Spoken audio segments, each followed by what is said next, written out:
kamu motong ayam. Motong ayam harus sekaligus sret jadi. Jangan sampai nyuwun sewu 2 kali.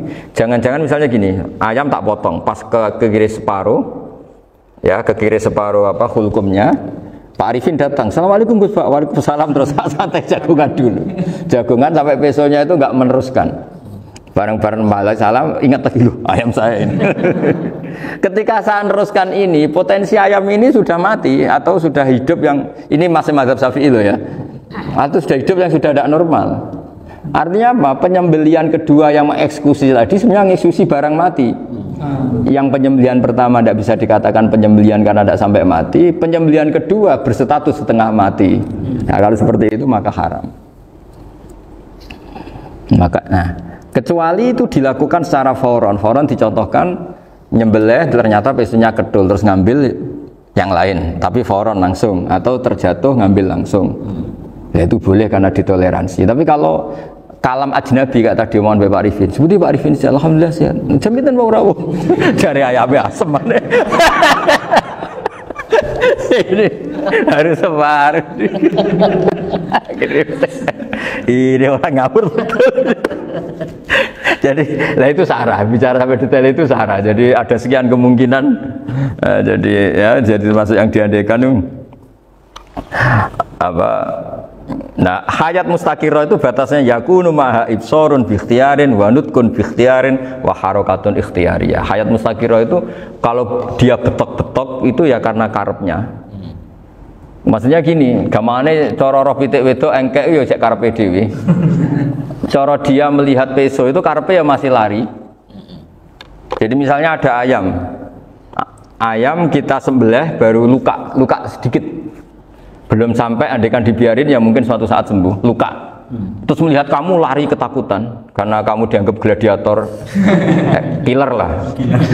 Nah itu berarti punya hayat mustaqirah. Tapi sudah kalau kamu sembelih karek ngeriwit, roh kue serawedi, ya kan? Mau demo ya sudah nggak berkutik, ya dia berarti tidak punya hayat mustaqirah gitu. Ya batasannya itu Joro. Nah, dalam mazhab Syafi'i syarat sahnya penyembelihan harus hewan itu punya hayat mustaqirah.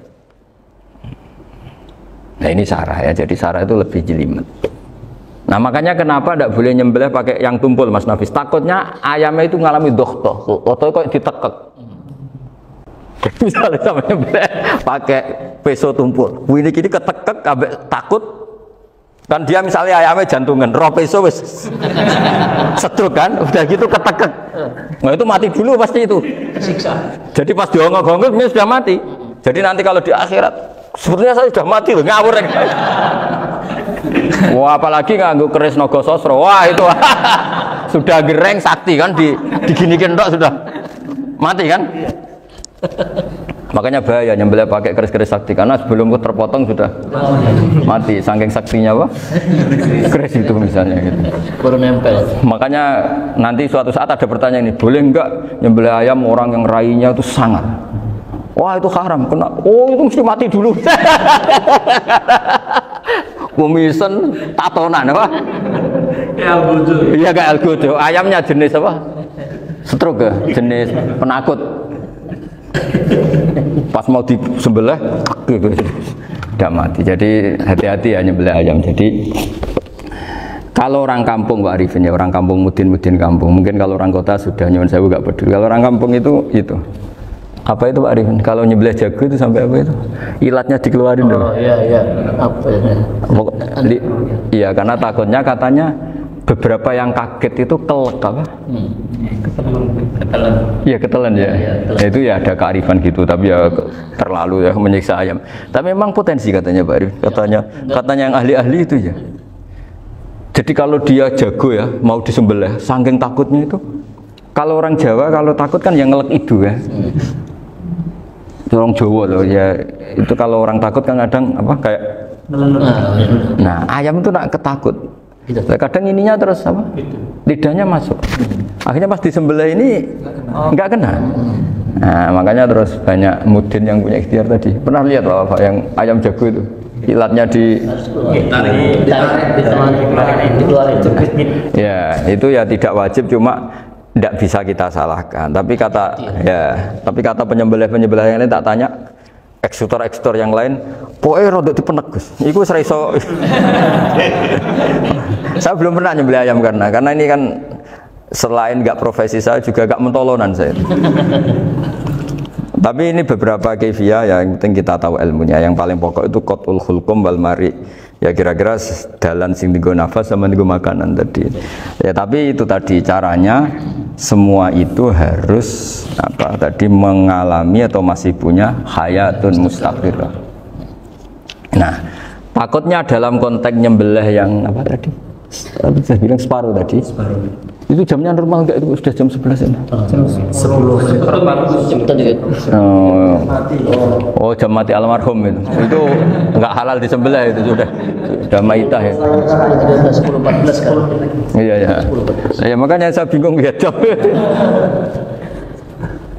Ya jadi itu Pak Wafa ya, pentingnya sarah itu seperti itu. Matan itu kan asal nyembelih saja, tapi di sarah diterangkan jangan hanya nyembelih, yang disembelih harus ada hayatun mustaqirah, karena dikatakan penyembelihan adalah menghilangkan nyawa dengan cara yang syar'i. Nah, kalau nyawanya saja sudah hilang bukan nyembelih gitu. Nah, potensi itu ada ketika jago kamu sembelih pakai yang tumpul. Ini ada doktoh. Loh, hewan itu juga kayak manusia loh, karena punya hati. Ketika takut bisa saja mati.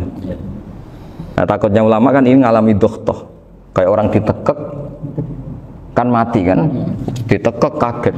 Contoh gampang gini, orang ditekek perempuan kemungkinan mati itu kecil, karena murni hanya ngalami pernafasan. Tapi nak ditekek wong gagah tatonan kan terus dua reaksi tubuh, takut sama nggak bisa bernafas, itu kan lebih cepat apa? Mati. Kira-kira kan gitu. Lah ini sudah takut dongok-dongok itu kan nyiksa. Saya sering ketemu orang yang ahli nyari ular, nyari apa. Itu ya gitu. Filosofinya sama seperti orang perang. Harus bikin takut. Iku kewan Gus nak disewentak, iku telelekan. Jadi telelekan itu apa Pak Anda bicara bahasa Batawi ini itu. Orang kaget terus terpaku itu. Teorinya Khalid bin Walid kan gitu. Kalau perang supaya musuh takut. Kamu tahu saya, kami siapa? Gertak gitu. Ayat ji'na biqaumin yuhibbunal mauta kama tuhibbunal hayat. Kita ini bawa pasukan yang mereka mencintai mati kayak kalian mencintai hidup. Pasukan kami ini wah darwis, berani modar ya wis gitu. Kira-kira gitu kalau bahasa Jawa itu. Gertak mati. Berani mati. Akhirnya musuhnya kan nah, di antara syaratnya perang kan gitu, harus bikin musuh itu takut, gemeter. Nah, telelekan itu gampang gitu. Telelekan itu pokoknya tadi loh Pak Arifin, kepaku tadi.